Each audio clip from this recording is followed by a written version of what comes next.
Welcome back. The majestic peak of Mount Everest is what often comes to mind when we think of Nepal. But this week, the streets of the capital, Kathmandu, convulsed with violence. Our Patrick Reevell tonight reports on the simmering resentments of the country's younger citizens that bubbled to the surface. A fury has swept over Nepal. The country's parliament ablaze earlier this week as thousands of protesters stormed it, setting it and other government buildings on fire. It's being called a Gen Z revolution after thousands of infuriated young people poured into the streets at the start of the week. The immediate spark, a government ban on social media apps, including WhatsApp and YouTube.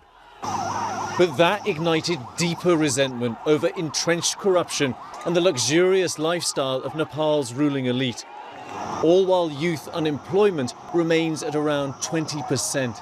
All the Nepalese citizens are fed up of corruption. We need a new youth, new power and new politicians.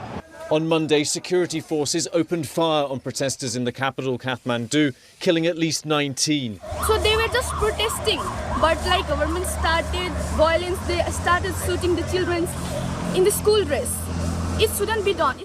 The next day, Nepal's Prime Minister KP Sharma Oli stepped down.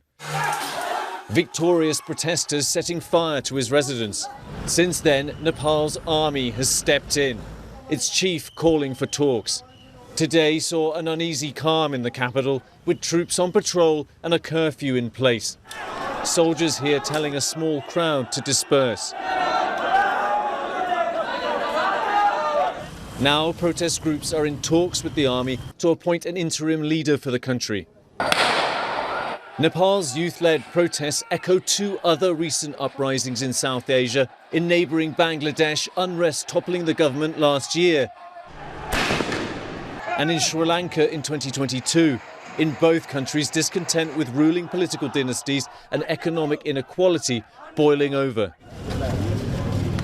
In Nepal, these families holding a vigil to commemorate their loved ones killed. At least 34 people died and nearly 1,400 were injured in the violence, according to Nepal's health ministry. The toll expected to rise.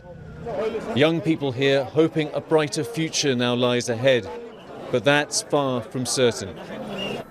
Our thanks to Patrick Reevell.